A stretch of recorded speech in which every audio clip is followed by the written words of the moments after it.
کہ وقت اس طرح کا آ گیا ہے، گناہ کر کے گناہ کے اوپر فخر محسوس کیا جاتا ہے، نہ ہمیں ان چیزوں کا خیال ہے جو اللہ نے ہمارے اوپر فرض کی ہیں، نہ مسنون اشیاء کا ہمیں خیال ہے۔ انسان کو اپنی زندگی کے اندر کوشش یہ کرنی چاہیے، مسلمان کو بالخصوص، کہ حالات جتنے مرضی بدتر اور برے ترین ہو جائیں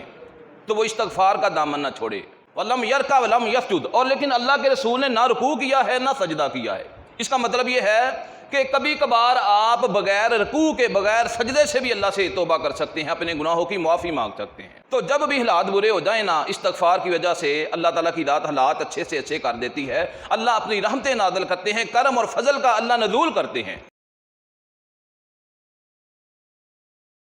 جو بندہ کوئی برا عمل یعنی گناہ کرے یا اپنی جان کے اوپر ظلم کرے، پھر اللہ سے معافی مانگے، بخشش طلب کرے، تو اللہ کو بڑا ہی بخشنہار اور نہایت رحم کرنے والا پائے گا۔ حضرات، رسول اللہ صلی اللہ علیہ وسلم آپ کی امت کو 1400 سال سے اوپر عرصہ گزر گیا ہے۔ اس لمبے ترین عرصے کے دوران اگر تاریخ کو تھوڑا ٹٹولا جائے تو معلوم یہ ہوتا ہے کہ یہ جو دور جس دور سے ہم گزر رہے ہیں، گناہ، اللہ کی نافرمانی، معصیت فل اپنے عروج کے اوپر ہے۔ نہ ہمیں ان چیزوں کا خیال ہے جو اللہ نے ہمارے اوپر فرض کی ہیں، نہ مسنون اشیاء کا ہمیں خیال ہے، اور نہ ہی کسی اور چیز کے بارے کے اندر ہم اپنا حق ادا کر رہے ہیں۔ اور پھر سب سے بڑی بدقسمتی یہ ہے کہ وقت اس طرح کا آ گیا ہے، گناہ کر کے گناہ کے اوپر فخر محسوس کیا جاتا ہے۔ پچھلے دنوں ایک تھنکر، مفکر، وہ یہ بات کر رہے تھے کہ ہماری بہت بڑی بدقسمتی ہے، یہ جو موبائل ہمارے بچوں کے ہاتھ کے اندر آ گیا ہے، وہ چیزیں جو ہمارے بزرگوں نے، بڑوں نے، ہمارے آباء و اجداد نے اپنی پوری زندگی کے اندر کبھی نہیں دیکھی۔ وہ 6 سال کا بچہ موبائل اپنے ہاتھ کے اندر پکڑ کے دیکھ رہا ہوتا ہے، بار بار دیکھتا ہے۔ تو گناہ کر کے گناہ کے اوپر لوگ فخر کرتے ہیں، پھر ایک دوسرے کو بڑے فخر کے ساتھ بتاتے ہیں۔ یہ اللہ کے عذاب کو دعوت دینے والی بات ہوتی ہے۔ لیکن پھر بھی جو بھی ہو جائے، اللہ ارشاد فرماتے ہیں لا تقنطوا من رحمت اللہ ان اللہ یغفر الذنوب جميعا۔ ایمان والو، اگر اللہ کی طرف آنے والے ہو نا،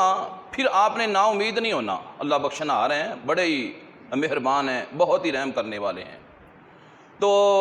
انسان کو اپنی زندگی کے اندر کوشش یہ کرنی چاہیے، مسلمان کو بالخصوص، کہ حالات جتنے مرضی بدتر اور برے ترین ہو جائیں تو وہ استغفار کا دامن نہ چھوڑے۔ اللہ سے معافی مانگنے کا جو یہ وتیرہ ہے، اس کو کبھی ترک نہ کرے، کیونکہ اس کی وجہ سے حالات جو ہیں اللہ بہتر سے بہترین کر دیتے ہیں۔ حدیث کے اندر آتا ہے،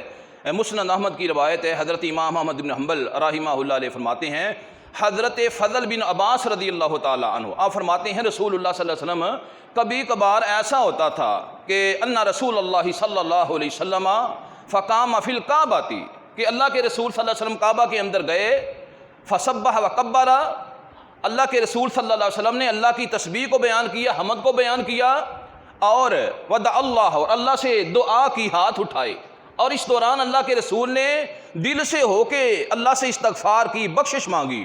وَلَمْ يَرْكَعْ وَلَمْ يَسْجُدْ، اور لیکن اللہ کے رسول نے نہ رکوع کیا ہے نہ سجدہ کیا ہے۔ اس کا مطلب یہ ہے کہ کبھی کبھار آپ بغیر رکوع کے، بغیر سجدے سے بھی اللہ سے توبہ کر سکتے ہیں، اپنے گناہوں کی معافی مانگ سکتے ہیں۔ تو چونکہ آپ صلی اللہ علیہ وسلم کی زندگی جو ہے ہمارے لیے اسوہ ہے، آئیڈیل ہے، نمونہ ہے، ہمارے لیے مشعل راہ ہے، مینار روشنی ہے، تو جب بھی حالات برے ہو جائیں نا، استغفار کی وجہ سے اللہ تعالیٰ کی ذات حالات اچھے سے اچھے کر دیتی ہے، اللہ اپنی رحمتیں نازل کرتے ہیں، کرم اور فضل کا اللہ نزول کرتے ہیں۔ مکہ المکرمہ کے اندر رہتے ہوئے ہی جب مکے کے باسیوں نے، یہ بخاری کی حدیث ہے جو میں آپ حضرات کی خدمت کے اندر گوش گزار کرنے لگا ہوں، بخاری کے اندر آتا، مکہ المکرمہ کے اندر جب مکے کے باسیوں نے مسلمانوں کے اوپر ظلم کی انتہا کر دی اور تعلیمات ربانیوں کو جھٹلانے کے اندر اور اللہ تعالیٰ کے احکامات کا مذاق اڑانے کے اندر حد سے گزر گئے، رسول اللہ صلی اللہ علیہ وسلم آپ کا دل جو ہے دل آزاری ہوئی، اللہ کے رسول نے بد دعا کی، کہا یا اللہ ان کے اوپر قہر نازل کر، اور قحط ان کے اوپر نازل کر جس طرح کا قحط حضرت یوسف علیہ السلام کے دور کے اندر ان کی قوم کے اوپر اللہ آپ نے نازل کیا۔ رسول اللہ کی بد دعا قبول ہوئی، قحط پڑ گیا پورے مکے کے اندر، اور اکل الجلود والعظام والمیتۃ،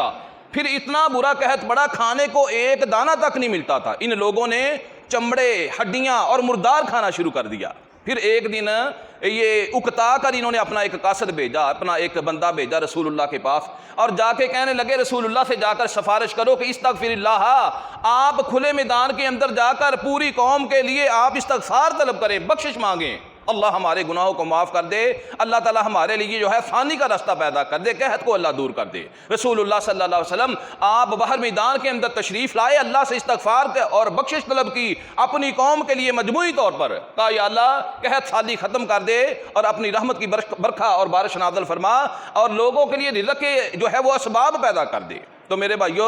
جب انسان اللہ سے فَقُلْتُ اسْتَغْفِرُوا رَبَّكُمْ إِنَّهُ كَانَ غَفَّارًا، اللہ فرماتے ہیں سورہ نوح کے اندر کہ اگر تم یہ چاہتے ہو کہ تمہیں یقین آ جائے، تم اللہ کو بخشنہار پاؤ اور رحم کرنے والا پاؤ، فَقُلْتُ اسْتَغْفِرُوا رَبَّكُمْ، اپنے رب سے بخشش مانگو اور اپنے اللہ سے توبہ کرو۔ اور رسول اللہ صلی اللہ علیہ وسلم آپ کی زندگی کا ایک ایک لمحہ، ایک ایک چپا جو ہے اس بات کا منہ بولتا ثبوت ہے۔ دوسری جگہ کے اوپر بخاری اور مسلم کے اندر ہی اللہ کے رسول صلی اللہ علیہ وسلم کا واقعہ ملتا ہے، دوپہر کا وقت ہے، ہاں دوپہر کے وقت سفید روشنی ہوتی ہے، اچانک آسمان جو ہے کالا ہو گیا، سیاہ ہو گیا، سورج کو گرہن لگ گیا ہے۔ رسول اللہ صلی اللہ علیہ وسلم اپنے گھر سے نکلے اور مسجد نبی کے صحن کے اندر آپ تشریف لائے۔ جب آپ صلی اللہ علیہ وسلم مسجد نبی کے صحن کے اندر تشریف لائے، آپ نے آسمان کی طرف دیکھا، دوپہر کے وقت رات بڑھ گئی، آسمان کالا ہو گیا ہے۔ اللہ کے رسول صلی اللہ علیہ وسلم پریشان ہو گئے اور آپ نے یہ خیال کیا ان تکون الساعہ، کہ کہیں قیامت نہ آ گئی ہو۔ اس طرح کی نشانیاں جو ہیں وہ قیامت کی نشانیاں ہیں۔ آپ صلی اللہ علیہ وسلم ڈر گئے، اللہ کی حمد و ثنا بیان کی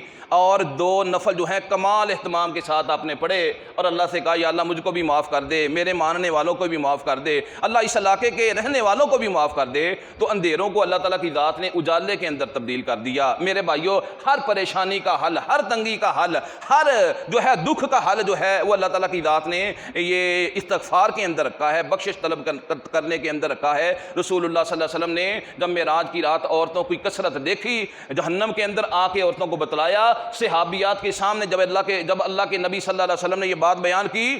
کہ میں نے جہنم کے اندر دیکھا ہے، جہنم کے اندر کثرت عورتوں کی ہے، تو عورتوں کی چیخیں نکل گئیں۔ اس کے بعد انہوں نے کہا اللہ کے رسول پھر ہم کو اس کا حل بتائیں کہ اگر ہم نے اس چیز سے بچنا ہو تو ہم کیا طریقہ اختیار کریں۔ تو اللہ کے نبی نے 2 چیزیں بیان فرمائیں، فرمایا ایک تو استغفار کرو اللہ سے زیادہ، اور دوسرا اللہ کے راستے کے اندر صدقہ کیا کرو۔ صدقہ کرنا یہ بھی گناہوں کی معافی کا باعث بنتا ہے، اللہ سے بخشش طلب کرنا یہ بھی معافی کا باعث بنتا ہے اور جنت کے اندر داخلے کا سبب بنتا ہے۔ اللہ سے دعا ہے اللہ ہمیں عمل کرنے کی توفیق عطا فرما دے، اللہ ہمیں اپنی زندگی کے اندر معمول کے مطابق روزانہ ہر دن اللہ ہمیں اپنے دربار کے اندر 100 دفعہ 500 دفعہ 1000 دفعہ اللہ استغفار کرنے کی، استغفر اللہ پڑھنے کے اللہ توفیق عطا فرما دے۔